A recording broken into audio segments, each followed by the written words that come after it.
Carly, and welcome to this training module on grocery store operations. A special thank you to my partner on today's video, the North Central Regional Planning Commission, for making it possible for me to create this training series on how to open, optimize, and operate a grocery store. So if you are interested, there are 10 modules in total. Each module comes with a video like this one, as well as a whole folder of supporting documentation. Those include guidance, templates, all things that are editable that you can take and customize to exactly what you need for your store. So in this case, especially with operations, the operations depend on what your business is. So by all means, take what I have in the supporting documents folder as a starting point and be sure to customize it and update it as much as you need to make it fit with the operations of your store. But the things that I've included are gonna at least get us rolling and thinking in the right direction. So that being said, these documents that I've created are intended to stand on their own. So by all means, check them out, go ahead and dive in. And this video, the remainder of our time, will walk through each of the documents. Most specifically, the operations overview will take that line by line through the 41 items I've listed. And as we come across the items that have supporting templates, we'll go ahead and take a look at those. So we'll begin with the operations overview, and this document was created intentionally to serve whoever's managing the operations of the store as a whole. So most likely your store manager, or if your store is big enough, maybe you have an operations manager specifically, but who is in charge, the top level of responsibility in making sure that day-to-day operations of the store are looked after. So like in my store example, that was a store manager. So even though the store manager is responsible for everything on this list getting done, their primary responsibility within this list is to make sure and delegate and staff the store accordingly, making sure that all employees are in place and trained on the operations that they are responsible for. So the store manager isn't expected to physically do all of this work, but they are, if they're the ones managing operations, they are expected to make sure that everything on this list is happening at the frequency that it is intended to happen. So starting with number 1 on the operations overview is cashiering, and any other service areas need to be staffed at all times as much as your schedule calls for. So some examples there, if you have a cashier who's worked for 8 hours, they're owed by state law typically a lunch break of some kind. So whether you have another person who's there who can step in and cover that lunch break, or maybe the manager needs to, or you're building that break into the schedule itself to have somebody else come in. Next up, we have freight, and this is in the daily section because you will do it multiple days per week where you have to receive and unpack your freight, but the number of days and which days will likely be assigned to you by your warehouse and your other vendors, and those are your freight days. Very little else will likely happen on the freight days, and you will probably have more staff and help that you schedule to come in and help put those orders away. Backstock is different from freight. Backstock is the freight that you've already received that did not fit out on the shelf when you received it. So you've put your backstock in a holding area, either maybe even in your end caps or out where a customer can still find it, but stocking the shelf with the excess product that you have is running backstock. So that is something that you will most likely do every single day. It varies by department. Something like produce that's extremely perishable, you'll want to run the backstock every single day. Something like grocery that's not as perishable, maybe that you only run twice a week and catch it up right before you're going to submit your grocery order to make sure you're not ordering more of something that you have sitting in your back room, for example. The bank deposit and cash drawer setup, also listed in daily, may or may not be every single day. Really, your bank balance and your cash flow needs will tell you how often you need to do this task. So for example, if you need to pay bills and there's not enough money in your account, it's time to do a deposit. And early on, you may need to make a deposit every single day because you need that cash to be present in your account to be able to pay the bills you need to pay. Later on, you may be able to afford to go a few days without taking a deposit to the bank. You may be able to afford to set up 3 or 4 days worth of bags and have those bags somewhere inside your building, inside a safe, where you're storing that cash on site. Storing cash on site, that's really a strategic decision that we'll talk more about in the financial matters module. If you've already seen that, we do talk about that there. Just for the operations side, I do have a template for setting up your drawers, and if you are needing to do a deposit basically every day, if you can only afford, like especially when you're just starting out, if you can only afford to make tomorrow's bags today because I need the rest of that cash to stay in my account, this cheat sheet shows you how that flow goes. Also down at the bottom, you can see that that is an example of what your starting cash might look like, and it really doesn't matter. Whatever starting cash you feel like you want to use is totally up to you.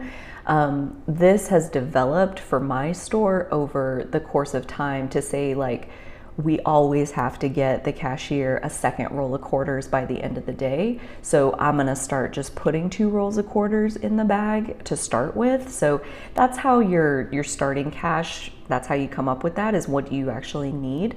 And then as far as just standardize that, and as long as you know what you started with, then you'll always be able to balance the drawer after the drawer has been used to make sure that all the cash and everything else that you're expecting to find in there is actually in there. Which brings us to drawer balancing. And again, this is something that early on you may want to do it every day, maybe even every shift. Maybe you even have every single cashier responsible for their own drawer.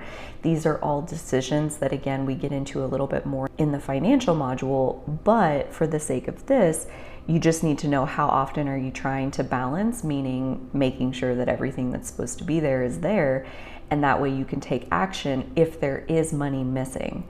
So this is another one where early on I would say balance more often just to be safe, just to keep a close eye on the process and new employees that may not be familiar, just to make sure everything is working correctly. You don't have to have doubt in your employees just to want to double check that your process is good. So more from that angle, best to balance a lot early on. And then as you go, as you feel comfortable that, yeah, we balance to the penny every single day. So now I'm going to only do it once a week or twice a week, meaning I'll stockpile the paperwork out of each bag and then sit down on one occasion and balance 4 days worth of drawers to see if there were any issues during those 4 days. Date checking, kind of like Backstock, is something that you'll do it more often in the departments that are super perishable and the departments that have longer shelf lives. So like canned goods, you get that stuff, it lasts for 2 years. You'll check your grocery aisles a lot less often than you'll check your dairy, your processed meats, your produce, those kinds of things. So be sure to look at by department, how often are you wanting to check these dates, and go from there. So your ultimate goal with date checking is to pull the products that are either on their expiration date, maybe a couple days before their expiration date. That's really up to you to decide at what point do you want to pull that item. But the ultimate goal is to pull it and reduce its price. So I do have another sheet in the folder for how to do those price reductions based on an outdated product using your scale tags. So if you have a meat department where you're printing scale tags to put on meat items to put them out for sale, this is a process using that same technology where you can use those tags to program in a new price for that item. And the reason that we're doing it with the tags and not just writing on the product is mainly for the benefit of your cashier. And it's important to imagine your busiest time, like typically that's like in the evening when people are getting off work, you have this big rush of customers come through your store. Now picture someone who is at your markdown section taking so many of these markdown products, which is exactly what you want. So this is best case scenario that they're picking a bunch of them. And now they take it to the register and they're at the register for the cashier to now type in manually the price of all of these different items. And now you have a line down the aisle of people waiting to check out, because that is a very slow process for the cashier to have to manually type in anything. You want your cashier to beep, beep, beep, beep. That's how you keep your line moving. That's how the customer experience is the most supported, is if the cashier is not having to do any manual labor. They're able to beep, beep, beep their way to your total is, and bam, on to the next customer. So when we are using the scale tags on our markdown items, we're able to type in whatever price we want this item to be. Let's say it's a bag of spinach that's now on its expiration date. So we're going to take off 25%, maybe 50%, maybe that depends on how many of the item, how perishable is it. Let's say I had one and it's a can of ravioli. I would hardly take off anything before I move that to the markdown shelf, because it's only one and it still has a long shelf life, in my opinion. Canned goods, they live way longer than the life that manufacturers put on them. On the other side, let's say it is a bag of spinach. Let's say it's actually 13 bags of spinach because you got 2 cases, which you ordered, but they were super close dated. They dated out 2 days after you got them, so you didn't have time to sell all of these bags of spinach, so now you're marking them down. In that case, I would personally price them each at $1 and hope to liquidate them before the spinach itself turns to liquid, which is what happens to spinach when you leave it sit there long enough.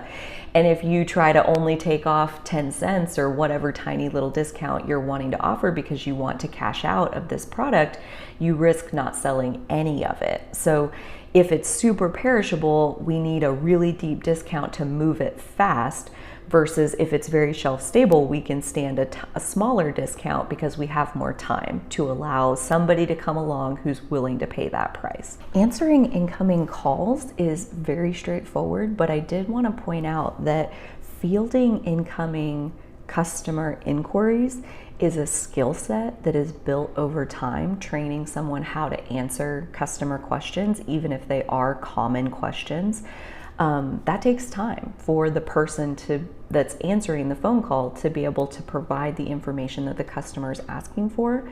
So my recommendation, and this is how I handled it with my staff, is that everyone is trained on how to pick up the phone and answer it physically, and that like high school level employees, for example, they're also trained with what to say if the customer is going in a direction where they don't know how to answer that. It's as simple as saying, okay, I hear you. Let me place you on a brief hold and I will find someone to help answer your question. Thank you so much for waiting. I'll be right back. So that's all they have to know how to say.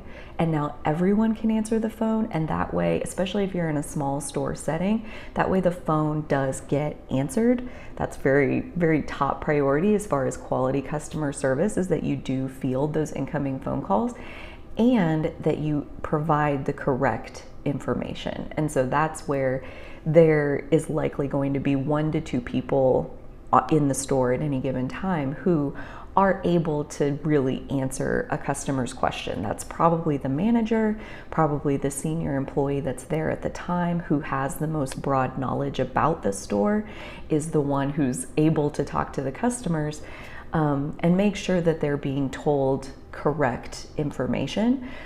For example, I've had an instance where I had a high school kid who they answered the phone, which is great, right? You don't ever want to tear them down completely, but they didn't know how to answer the customer's question. So they didn't know, it wasn't that they didn't know how to answer it, they didn't know what the customer wanted to know. They weren't clear on what the question was. So they said, yep. And the customer was like, great, thanks, have a great day, and hangs up. And within the hour, because they had driven 45 miles from a neighboring town, they drove to our store because the associate had said, yep.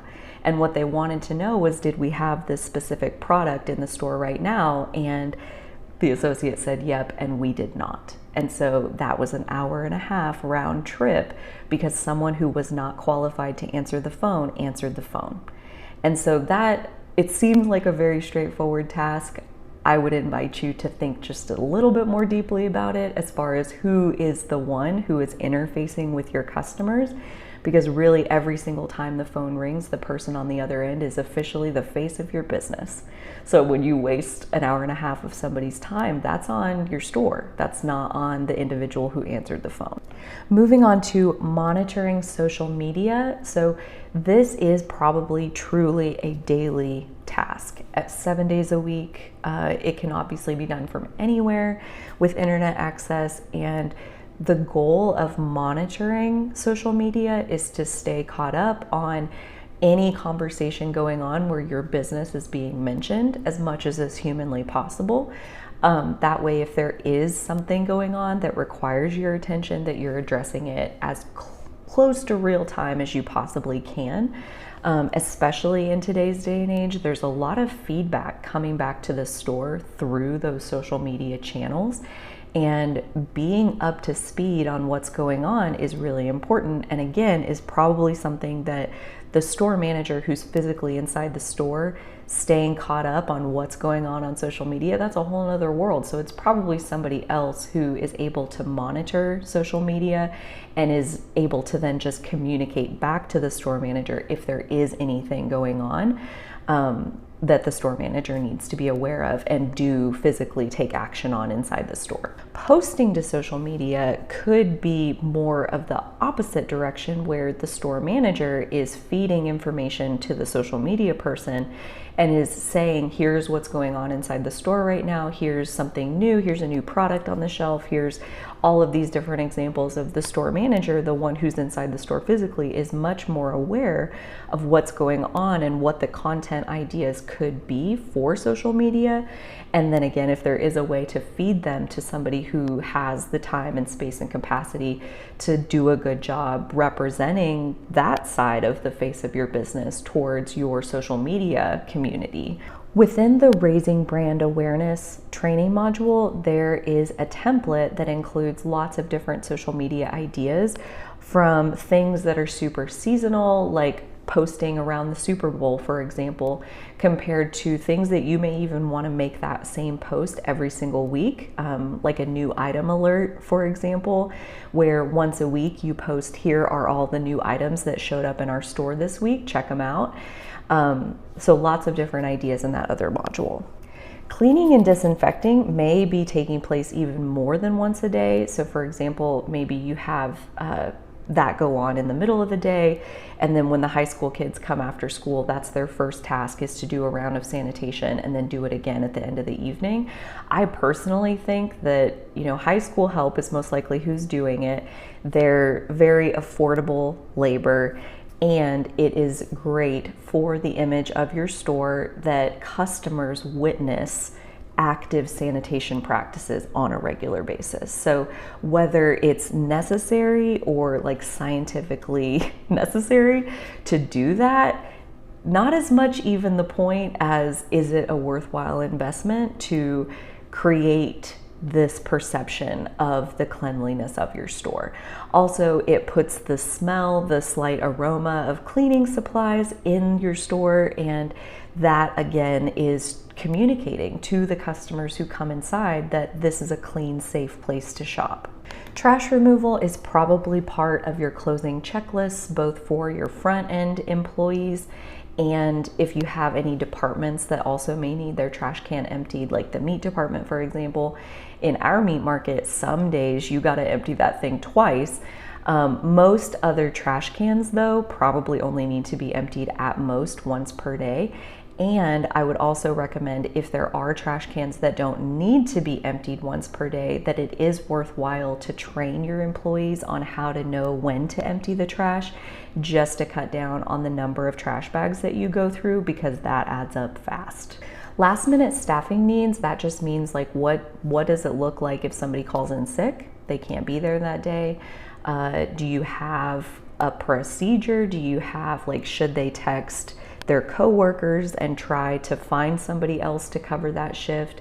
Depending on the size of your staff, it may be that the store manager is the backup for anybody who calls in sick. Managing the employees themselves takes up what I would have called at the beginning a surprising amount of time, where it takes a chunk of your energy every day. Like every day when the high school kids show up after school, it takes a chunk of energy to get them started on what it is that they're doing. And the good ones, I hate to use that language, but the talented ones, as you've done that with them for a week, 2 weeks, like they'll show up and they'll just get to work. And if after a week or two, you're having to still provide that initial orientation when the person shows up to work and you have to tell them what to do more than 2 or 3 weeks in, for me, that's a red flag that this person just isn't getting it. Are they a good fit? Is it really wise to continue to invest more of your energy into training them? Because from what I've seen, especially when you're talking about working off of a checklist and they just go through the list, they're the closer, they're bagging groceries and they're doing the closing checklist. So for example, they can pick it up in a couple weeks. Managing cash on hand is another daily task that early on you may need to do it daily, but as you get going, most likely you won't. The simple explanation of what this means is somebody needs to look at the bank balance and make sure that compared to any checks that are set to clear, any EFTs that are going to be taken out of your account today, compare those to the bank balance, and are any payments going to be rejected, or checks are going to bounce, or overdraft fees are really what we're trying to minimize with this task. And so every day you're checking to make sure that you do have the cash on hand needed to complete those payments successfully. The opening and closing procedures, especially for the closing procedures, because those are going to most likely be done by high school employees, a checklist is extremely helpful. Your opening tasks most likely are done by adults, except for maybe on the weekends. So maybe you have a checklist for that. And with this, I have some templates included in the folder that outline all the different tasks, and then it's really a matter of, for you, what is it that is important enough for your store's operations that these things happen every single day, at close, at open. You know, do you want an adult to handle it? Maybe put it on the opening task list. Do you mind if a high school employee handles it? Then put it on the closing task list. As much as you can, orient your labor towards the closing task list, again, just because your adult labor is most likely going to cost more. So it's easier, more affordable. There's a much larger labor pool of high school employees typically, that as much as you're comfortable with them handling, given some training, obviously, give it to them to handle. Receiving and checking in DSD orders, or direct store delivery. So these are your pop vendors, your milk vendor, your chip guy, your bread guy, like all of your DSD vendors. And when we say check it in, we're mostly talking about comparing the stack of product that they're bringing in to the invoice of what you're going to actually end up paying.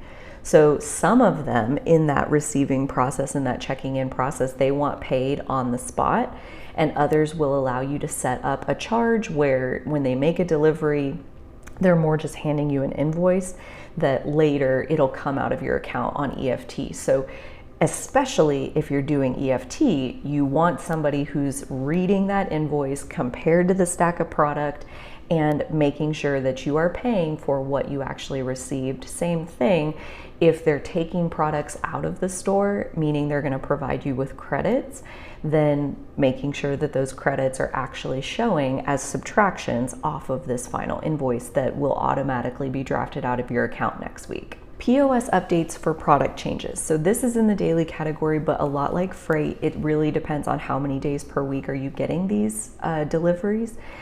For example, produce is a perfect example of, let's say, strawberries. When you receive strawberries truck after week, there are so many different strawberries that you might receive. And let's take it a step further to say strawberries are on sale this week. So when strawberries went on sale, you put the strawberry package, the UPC code that you had on your shelf at the time, you put that on sale. And then we get a new truck a couple days later, and those are different strawberries. It's a different UPC, it's a different brand, it's a different everything. The cost was different, all of it was different. And now when you take those strawberries through your register, one of two things is probably going to happen. One, either you've never had them in your store before and they don't scan at all. It's an item not found and it stops the cashier in their tracks. The second option is that they're going to scan at full price because those weren't the strawberries that you had when the sale started. So you have these new strawberries now on truck day, and basically the practice then is to take that produce invoice, especially the things that you know fluctuate a lot and early on you don't know, so you probably just need to do the whole invoice.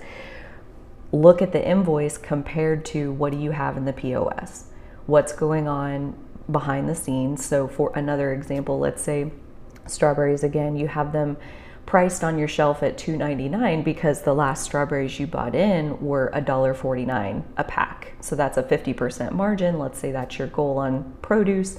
Everything's good to go.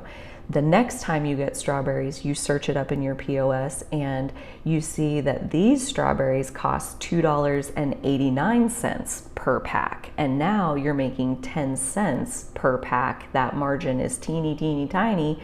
And what you need to do is raise your price from the $2.99 price point to at least $3.99, if not $4.49, if you're going to rebuild that 50% margin, and even $4.49 isn't high enough. So that means like now you have a price change that needs to happen because the cost of strawberries went up. And when you change the price in the POS, that's great because now when you take that item to the register, the cash register is going to scan correctly. But also don't forget that you need to change the price tag on the shelf. If you take it from $2.99 to $4.99, you need to change it on the shelf, because if you're displaying a price that's $2.99 and when they take it to the register it's $4.99, in my state at least, that's something that you can get penalized for. You can't display a price on the shelf that's different from what they're going to get charged at the register. There's severity levels where if it goes in the customer's favor, they're a lot more lenient, meaning the shelf tag says $4.99 and when they get to the register it's only $2.99. That obviously is bad for the business, but not nearly as frowned upon if it's going to be in the customer's favor. But if it's vice versa, that is very, very not okay to show the customer one price on the shelf, have them decide to buy it, and then try to slip one past them basically when they get to the register and you're charging them a higher price. Saving money for sales tax, employee taxes, all of that, again, it just really depends on your current financial situation, how many times a week you're going to want to do that. And we talk more in the financial module about this and having separate accounts and all of that. But especially early on, I would say it's good to do this every single day, where you're taking that tax money out of your account and you're putting it somewhere else to where it is stockpiled and it is ready for when sales tax payment is going to roll around sooner than later. Next up is ordering, and this, much like freight, just depends on your warehouse, your vendors that you work with. Some of your DSD vendors, for example, will actually put the order together for you. And in that case, that's super helpful always. But I also recommend that you review the order that they write for you and make sure that that's in line with especially your budget requirements, because those guys are working on commission, most of them. So they want to sell you a big old pile of product, whether you need it or not. So just make sure that even if they're writing the order for you, that you are looking after your store's interests, meaning you don't let them sell you product that you know you don't want / can't afford. The template that I have here is just a schedule of all of the different vendors, the date that they're ordering, the date that you receive. If you wanted to, even if it's one person, especially who's in charge of all of this, you could even put your EFT schedule into this schedule, or you may want a separate document to show your EFT schedule, meaning the dates that your payment for each vendor is going to come out. So like, for example, your grocery truck, maybe you get 2 trucks a week, meaning you need to order 2 days a week, or something like your scale tags, your trash bags, things that you don't order very often. Maybe that is even more of like a monthly task that somebody needs to go around and look at all of these supplies and see if there's anything like that that you need to order. Requesting credits. So the main thing with this is just to be aware, be super cognizant, even make yourself a cheat sheet if you need to, about the credit deadline with each vendor. Even within the same vendor, they may have different deadlines on different types of items. So for example, produce and meat credits may need to be submitted the same day that you receive your truck, while you may have 3 days to go through your grocery order and submit credits if you need to. So obviously be aware of the deadline, and if you can do everything same day, that's usually best practice, but knowing the deadlines does give you some additional time if you need to. Lawn maintenance, especially depending on how much lawn you have, is a great thing to just outsource to somebody whose job it is to keep that done.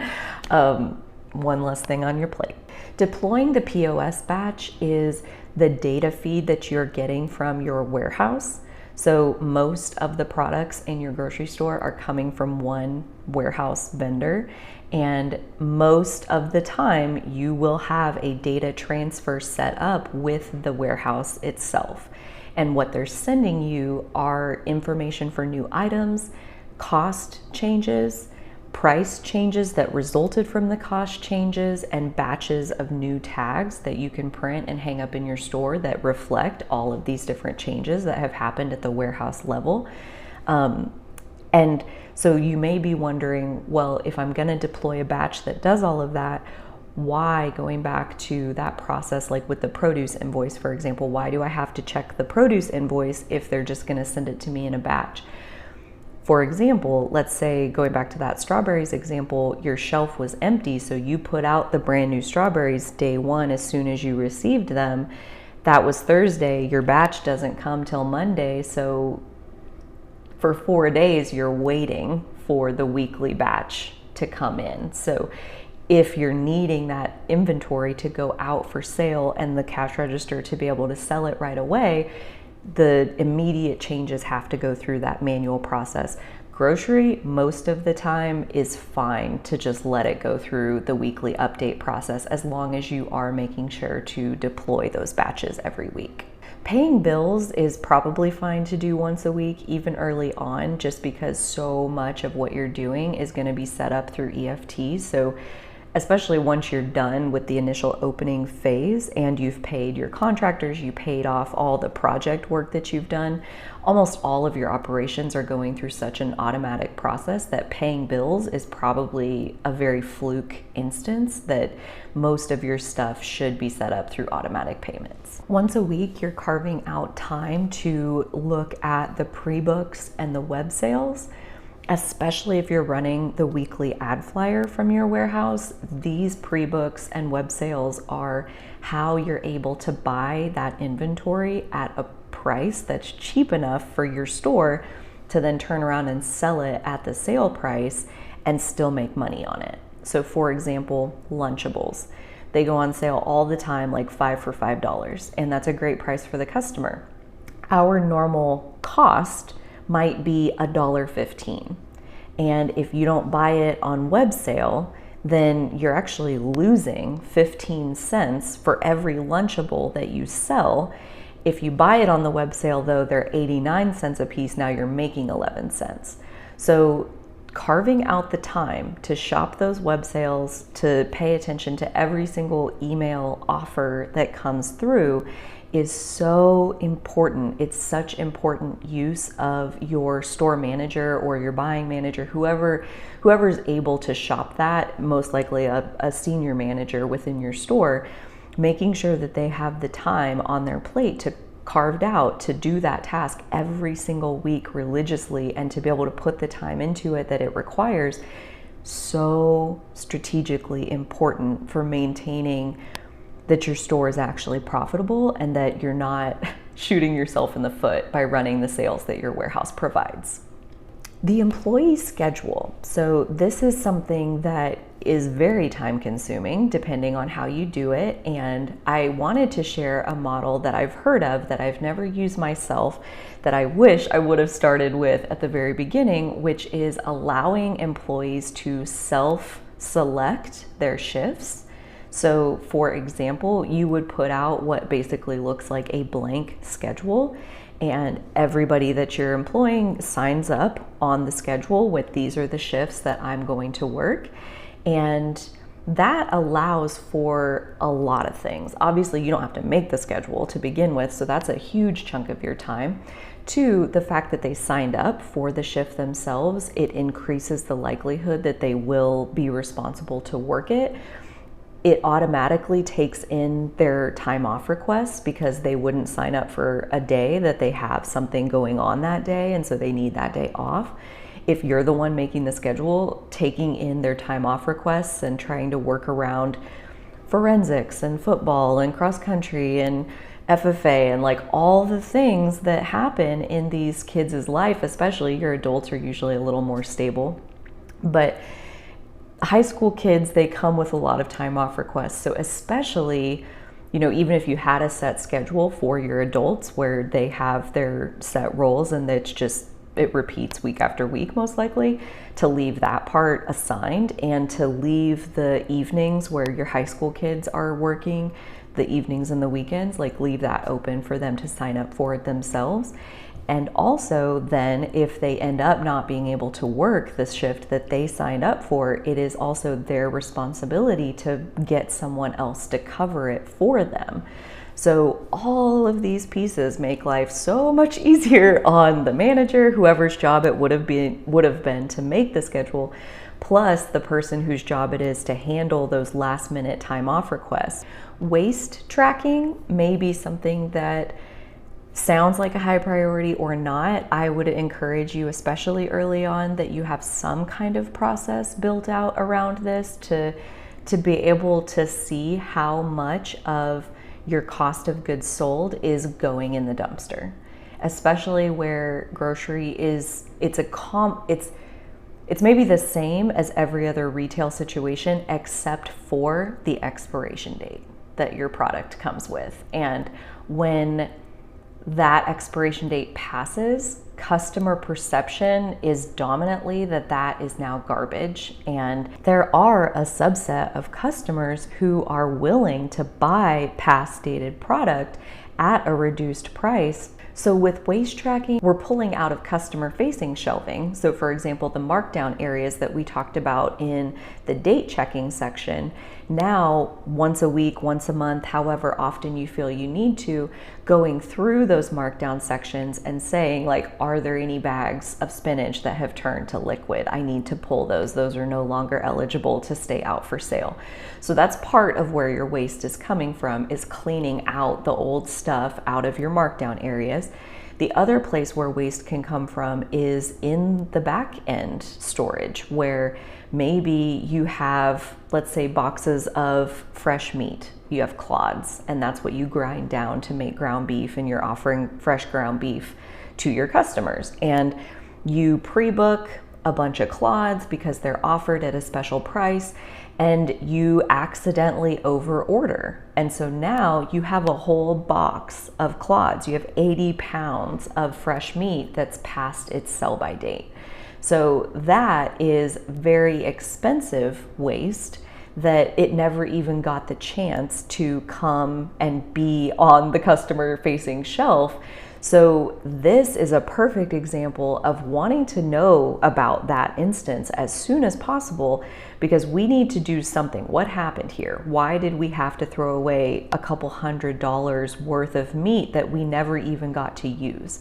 So that's really the goal of waste tracking, is that you would be aware of that immediately and you would be able to look back at what actually happened. Well, we over-ordered. So what needs to happen? We need to look at our pre-book process, and we need to lighten up just a little bit on these pre-books, because our customer demand seems like it must have gone down a little bit. We didn't expect that, and we're not giving ourselves any wiggle room here. So that can look like adjusting it so you're pre-booking maybe 60% of what you think you need, and then you're still buying in the last 40% manually at order time, probably for a slightly higher price, because that lets you ease up off of ordering more if you're sitting there with boxes of meat that's about to date out that you haven't even gotten a chance to use yet. If we look at the spreadsheet that I've included for waste tracking, this is just one example of how that might be set up. There's lots of different ways to design a process to capture these things, but essentially you can use your cash register to help you scan the items that are now waste. And in this example, we personally have a bakery deli that is able to absorb outdated items. So for example, let's say you had a squash out of your produce department that has a moldy spot on one end, but the whole rest of the squash looks great. The bakery deli can chop off the moldy part and do something with the rest of the squash. So for our waste tracking, we were looking at what are we throwing in the dumpster and what are we feeding into the bakery deli to recycle these products for us as much as we possibly can. And that was an important distinction, because again, we can tolerate a certain amount of absorbing this waste into the bakery deli. That's saving us actually money that we wouldn't have to spend to get the bakery deli the ingredients that it needs, if we're able to pull the outdated product at a point where it's still extremely usable. We can feed it into that route, versus what are we putting in the dumpster? Because that is straight up, we paid money to bring groceries into the store, and we then paid more money for somebody to come and empty our dumpster and put that food in a landfill.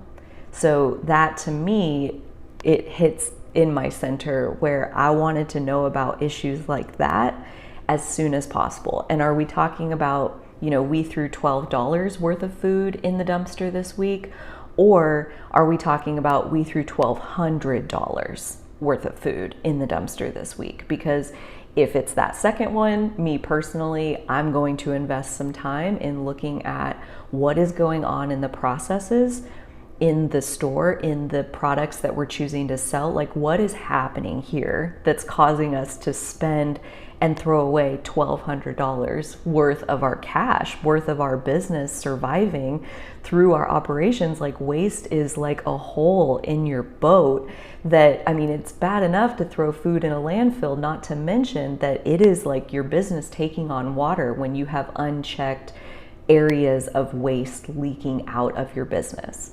The last thing I'll say about the template is that there is also a section on there for what's called Thrive.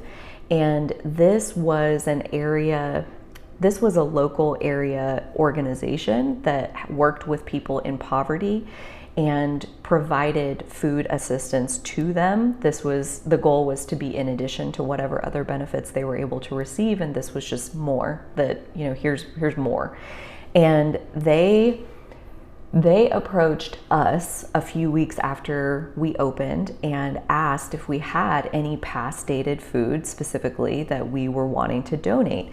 And at that point we did, because a few weeks after the store opens, that's when that super perishable stuff, there's a whole mountain of it that now 3 weeks later, this is past date, and what are you gonna do with it? Hopefully you have a process right off the bat to be able to mark it down and sell it at a reduced price to someone who's willing to buy it. We at that time did not have that process in place, so we had a bunch of past date stuff sitting back in the cooler, ready to what? Throw it in the dumpster. And they wanted it. They specifically said, we don't care if it's past date, we're willing to take that risk, we're willing to, open it, smell it, see if it's something that we're willing to consume. And that's something that, we're taking that responsibility on. And at that point, it's really your business decision. It's your strategic decision on whether or not you're willing to make that donation. We personally did. I would much rather see it go to an organization like that that's aiming to repurpose what is repurposable versus throwing it all in the dumpster. So that's a business call that you have to kind of think through for yourself if you're willing to do that. But I did include that Thrive donation that we made weekly. They took all not just the outdated stuff, but it was more the outdated stuff that we had marked down, and then we pulled it out of the markdown section. That was more the type of stuff that they were taking. So we tried through every effort to be able to liquidate that inventory ourselves, but it was also just a relief to have an outlet that was one more step of being able to maybe do something with it versus just throwing it in the dumpster. Even so, though, it is included in the waste tracking spreadsheet, because even though we are hoping that they're able to make some use out of it, we still were not able to sell it. And by definition, in my book, that is waste. Moving into the monthly category. So hosing off the refrigeration compressors, the filters, the air filters, they may need to be replaced, or you may be able to just rinse them off with a hose, make sure that there's good air getting to that equipment.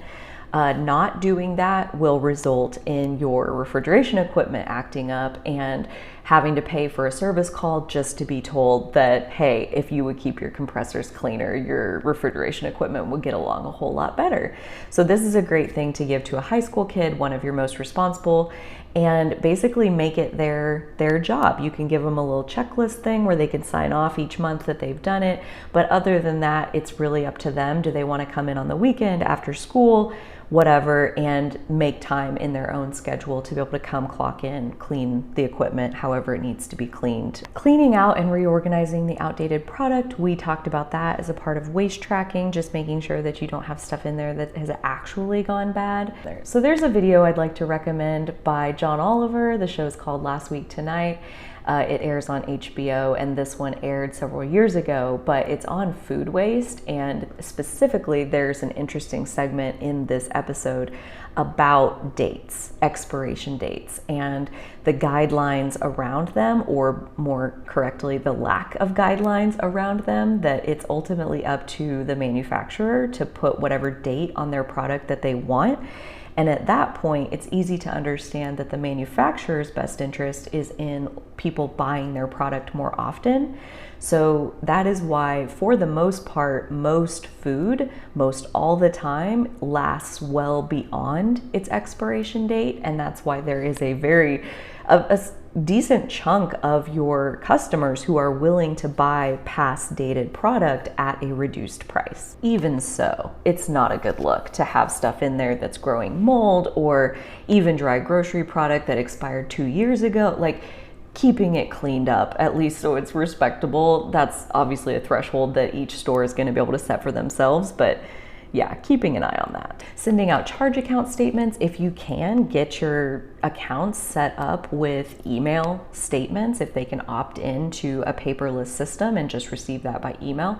Not only does it take a little bit less time to just email them out, also a smaller carbon footprint to not have to take anything to the mail. Each month you'll also file and pay your sales tax, and when that rolls around, which again, like I said, happens very quickly, you'll be so glad that you have a whole savings account full of your sales tax money to be able to pay that bill. A best practice in your produce department, and possibly other areas of your store, are to keep an eye on the products that make their area a mess over time. For example, bananas, broccoli, potatoes, onions. They shed things that then accumulate, and it's not anything where like every single day you need to be cleaning this up, but once a month, like completely empty your banana stand, completely empty the onion spot, the potato spot, and vacuum the stuff, clean the areas that those products that shed over time. Especially early on, you'll also want to keep a close eye on your bank statements, your credit card statements, and reconcile that with what you're showing in QuickBooks or whatever booking whatever bookkeeping system you're using. For your payroll tax filing, be sure and pay extra close attention to your state's requirements. Also, your accountant is likely who can help you with this. Payroll is something that we chose to outsource because it benefits from a specialized knowledge in that area. And if you have outsourced your payroll tax filing likely went along with it to the person handling the payroll. On a quarterly cycle, I would look through this next document that I've given you, which is holiday items. So products that you are only offering around the holidays because of whatever cultural traditions exist in your area. So once a quarter, look forward at the next few months and see if there are holidays in those few months and what additional items you may want to bring into your store. A perfect example of this is canning season. By the time canning season actually starts, meaning you have people showing up inside your store wanting canning supplies, they may already be sold out at your warehouse. So that is a perfect example of something that it's way easier to know and be preparing for canning season in February than it is in June. So looking ahead as much as you can to go ahead and start bringing in those items, especially if they're not perishable. This is another good one to keep a running tab of your own as far as like for your specific area. Are there things that people come in around Christmas? They have a New Year's tradition. They have it really does depend on your area and what people are asking for. So during those first holiday seasons, there can be a lot of, nope, we don't carry that, but I will absolutely make a note so that we can have it next year and I will get some as soon as I can. So please check back next week or whatever the case is. One example of this that I'd never even heard of cherry chips before, but you use them to make cherry mash. And we had what felt like half of the community come in looking for cherry chips the first year, and we didn't have them and it was impossible to get them, aka they were already sold out from the warehouse. So the next year though, and every year after the fact, we make sure and have a good stockpile of cherry chips. I also wanted to call special attention to ordering your holiday hams and turkeys. I have a template in the folder for this as well that really the numbers on there are not meant to be a guide of how many should you order. It's more looking at how the orders were spaced out. You may think that it's easiest to get all of your items all at once, and the reason that we didn't is because it spreads the invoicing of that product out over several weeks, versus if you get it all at once, you'll pay for it all at once. And in my experience, your most on-the-ball customers are shopping for their holiday meal about 1 month in advance. So at the very beginning of November, you have people showing up wanting their holiday turkey. And so it does not make sense to get in all of your holiday hams and turkeys and then pay for all of that a month before you're gonna sell most of it. So more than the numbers, look at the relationship between the numbers and, get in a few a month in advance, get in most of them the week before Thanksgiving, because that's when you're going to sell most of them. So at that point, you've matched up having to pay for the inventory and the sales that you have from the inventory, and now you can put those two things together and not have to come up with thousands of dollars for product that's just going to sit in your cooler for a month. Also on a yearly basis, you have your food safety inspection. This is not something that you have to schedule. They will come to you. They won't forget about you. You can rest easy in that one. But what I would say is you can pretty much expect your annual inspection to fall in the same couple of months as you had your initial inspection. So we opened at the end of February, so our annual inspection pretty much always happens in March. That's just how it's been. I know it's not guaranteed to work like that. but it's pretty close. So what we do in January, February is to basically put our own inspector hat on and go through the store as far as how is the inspector going to be looking at our store. You try to follow the rules all the time, but it doesn't hurt to have a senior level manager put on an inspector's hat and walk through the store and look at it from a very detached inspector-like point of view, just from the pure and simple standpoint of, are we breaking any rules right now? And if we are, let's self-correct ourselves and fix these issues before the inspector shows up, and it'll cost us money. We'll have to trash product. We'll have to fix whatever it is, and most likely that's going to be an expense on our side if we don't get fined, which is for, an extreme case of something that we're not supposed to be doing. So whether you do that in the couple months before your inspection, or maybe you have a senior manager do it 2 or 3 times a year, just to make sure that you're maintaining compliance with those food safety regulations. So evaluating employees' performance and raises, that is most likely something that the raise part you're only doing once a year. You may choose to evaluate employee performance more often than that. You may also choose to have like a 90-day review process or something like that. So we talk more about all of those things in the human resources module, but for the sake of operations, at least once a year, I would say, is a minimum of how often to communicate feedback to your employees about their performance. Even if they're doing everything perfectly, it's still such an investment in that human resource to sit down with them face to face and discuss. There's also a template in the human resources module that is a sample of what you could give the employee to fill out ahead of time. It basically says, what should the store start doing, stop doing, keep doing? What should I, as the employee, meaning, what should I start doing, stop doing, keep doing? And so that's just the employee getting their thoughts together ahead of time. You do whatever your process looks like as far as evaluating their employee performance. And then when you come together to have that face-to-face meeting, it's also an opportunity for them to provide any feedback that they may want to share, in addition to you communicating to them, hopefully, if it's only happening once a year, what a good job they're doing. Obviously, if they're doing something wrong, making issues and mistakes and things like that that need to be addressed, you're not waiting for an annual review to communicate that kind of feedback. On an annual basis, you'll have to renew your beer license. I believe this is something that the city handles a lot for you. Even so, it is something to put on your calendar. I do believe those renew on a calendar year. So January 1st of the new year, like, you'll need your new beer license to continue selling.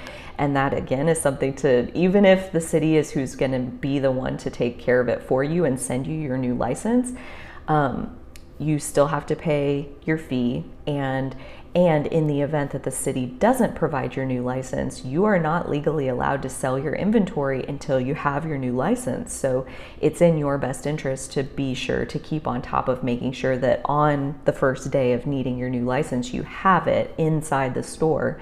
Otherwise, most likely you need to just not sell that product that day because you're technically in violation of not having a license. Renewing vendor contracts, this would be for any of the vendors that have you under contract. Most of them don't. The one that I'm thinking of is our services, like our cleaning supplies, rug laundering, apron laundering, that service that comes once a week and updates all of our stuff. We do have a contract with them because there was a cheaper rate for service if you do go on contract. That being said, whether or not you're on contract, always be open to other options, other vendors, other, like, if there is another company that approaches you as far as, hey, we do that same service, would you like to talk about it? Well, I'm under contract until the end of whatever year, but yes, I would like to talk about what does that look like. And always be keeping your own best interest in mind, because when you end up in a contract with someone and you stay because that's the easiest way to go, you may be missing out on way better service by switching contracts to someone else. Defrosting your freezers is hopefully something you can wait and only do once every year.